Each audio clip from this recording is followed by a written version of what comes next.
Les Sagittaires, ascendant Sagittaire et signe lunaire Sagittaire, j'espère que vous allez bien. On va regarder votre tirage de cartes pour la période du 13 au 28 février 2023. Alors on a un tirage un peu spécial qui part un petit peu dans tous les sens. J'étais perplexe. Vous connaissez sans doute l'énergie de la reine de coupe qui est pleine d'amour, d'empathie, de tolérance, etc., etc. On pourrait lui donner le beau Dieu sans confession, tellement elle est gentille, tellement elle est douce. Je suis restée 5 minutes sur mon tirage à le regarder en me disant « je ne la sens pas comme ça, cette reine de coupe ». Dans cette position-là, j'ai choisi de tirer une carte en disant quelle énergie va vous permettre ici de traverser cette deuxième quinzaine de février d'une manière plus positive, d'une manière plus sympathique pour vous. Donc, je regarde ce qu'il y a autour là, des énergies. Ça bouge beaucoup, ça remue beaucoup. Cette reine de coupe, lorsqu'elle est retournée, elle peut être égoïste, elle peut penser à soi, elle peut être centrée sur elle-même. Et c'est pas mal en fait, c'est parfois un besoin, c'est parfois une nécessité au vu de ce qu'il se passe ou au vu simplement d'un ressenti. Il y a certains Sagittaires qui vont ressentir ce besoin de vraiment de se centrer à nouveau, de prendre soin d'eux. Vous êtes j'allais dire un énergie-signe, j'ai mixé les deux, une énergie de feu, toujours à fond, peut-être toujours à aider les gens, etc. Et là, je la sens plutôt comme ça, cette reine, c'est votre énergie, la reine qui est retournée, mais c'est pas mal. C'est plutôt bien, dans le sens où vous allez pouvoir penser à vous, vous recentrer, prendre soin de vous. Alors, je pense que cette énergie, elle est en rapport avec le fait de retrouver un mieux-être, ok ? Le fait de retrouver un mieux-être, et pour retrouver cet épanouissement avec vous-même, cette réjouissance, c'est l'idée de pouvoir, on va dire, commencer à comprendre les choses, à calculer. C'est bien, vous allez me dire, mais qu'est-ce donc ce tirage, Irène? C'est dans le sens où vous réfléchissez, ça je prends pas, ça je fais pas. Il y a l'idée de vouloir et de devoir se recentrer sur vous-même. Ok? Donc ça, c'est ce que je voulais mettre en avant. Parce que parfois, les énergies, les transits au niveau des astres, l'astrologie, voilà, vos positions des planètes par rapport à votre thème, va engendrer des choses. On va voir que ça peut bousculer, mais je dirais que parfois, si ça bouge, c'est un mal pour un bien. Alors, si on va chercher notre signification, puisqu'il y en a d'autres ici, la reine de coupe peut parler d'une énergie féminine, d'une maman. Ça peut aussi vous représenter. On a un sentiment de victoire, de succès, un vœu réalisé, si je puis dire. Simplement un sentiment de mieux-être. Et le valet de denier, lui, va être porteur de messages administratifs. Ça peut être une réponse, une validation qui va pouvoir, on va rebondir sur le plan financier, qui va pouvoir, parce qu'on peut parler du financier autant que du professionnel. Et même si on a des cartes fortes, on aura des cartes de mouvement. Voilà pourquoi je parle de mouvement, d'une période mouvementée pour vous. Mais vous vous accrochez et vous vous en sortez. Il y a peut-être quelque chose de moins fun sur le plan relationnel. Vous allez voir. Donc déjà sur le plan financier, le 8 de bâton, c'est des nouvelles, c'est du mouvement. Ça peut concerner un mouvement financier, si je puis dire, le fait de donner, de recevoir. Il y a des communications. Ça peut concerner l'étranger aussi pour certaines personnes. On a de toute manière l'idée de recevoir des nouvelles, des réponses après une période qui peut-être était bloquée. Donc, voilà pourquoi on va retrouver, pour moi, le cercueil qui va représenter l'idée de mettre fin à quelque chose. Ok, il y avait un dossier en cours, j'étais en attente, je reçois les nouvelles, je me sens enfin libérée, sur le bon chemin, la situation prend fin, tant mieux. Maintenant, le cercueil, ça peut concerner aussi un décès pour ceux qui se sentent concernés et que cette succession soit déjà en route. Ça peut concerner la fin d'un crédit, la fin d'un remboursement, la fin d'une attente aussi. Il y a quelque chose qui bouge. Alors, on peut avoir aussi des frais, c'est possible, par rapport à un animal. Voilà. Le chien, dans le Petit de Normand, nous parle aussi d'animaux. Donc on a un organisme, hein, ça peut nous parler du vétérinaire, bon voilà, peut-être un vaccin, un rappel ou des frais de veto, ça peut être tout et n'importe quoi. Maintenant, on est d'accord que c'est un tirage général, les Sagittaires. Donc ici, le chien peut représenter aussi une personne, un autre cas de figure, une personne à qui vous êtes en lien. Ça peut être une connaissance. Un ami, une amie, un compagnon, enfin peu importe. Et là, je mets une parenthèse pour les Sagittaires qui doivent donner ou peut-être recevoir de l'argent. J'ai l'impression que si vous retournez une situation, peut-être on vous met une certaine pression, mais vous dites stop, je mets une barrière. Je prends l'exemple. Vous êtes Sagittaire et vous me dites, ben moi j'ai rencontré quelqu'un, il ou elle me demande de l'argent. Là, on voit qu'il y avait un temps d'attente, mais que vous allez donner réponse et vous allez dire non, c'est négatif, je ne te prête rien. Voilà ce que je ressens ici par rapport à cette autre petite lecture. En tout cas, sur le plan financier, retenez que nous avons des nouvelles, on a un sentiment de réjouissance, on a quelque chose qui va pouvoir se clôturer et il y a ce sentiment de se dire je me sens sur le bon chemin. C'est un petit peu dur à dire parce que la carte du chien c'est fidélité, loyauté.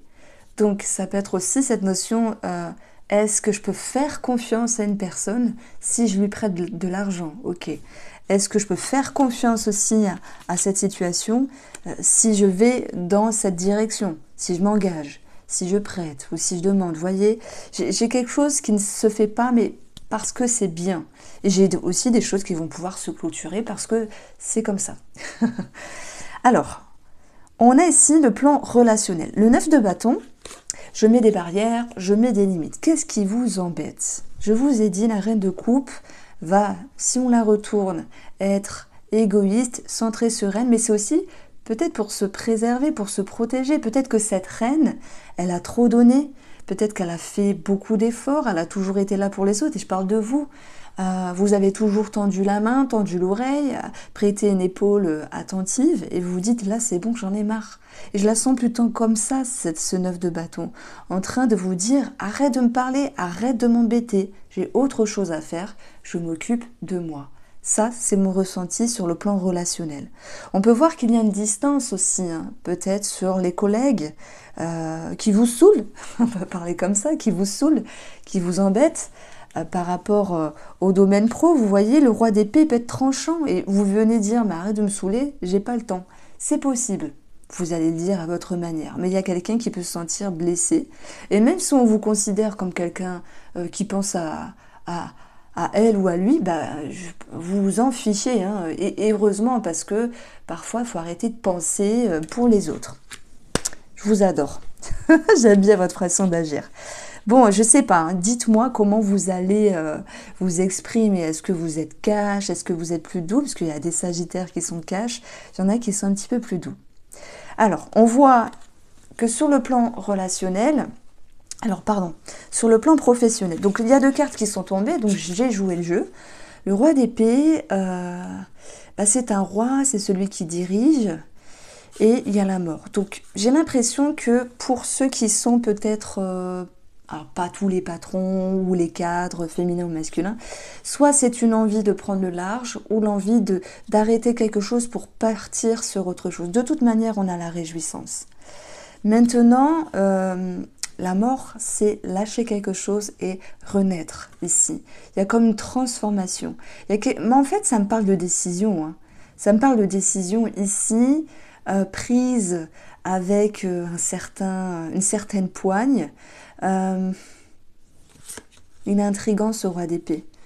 Il est intriguant parce qu'il peut nous parler de tout ce qui est en lien avec la loi, les hommes de loi, notaires, avocats.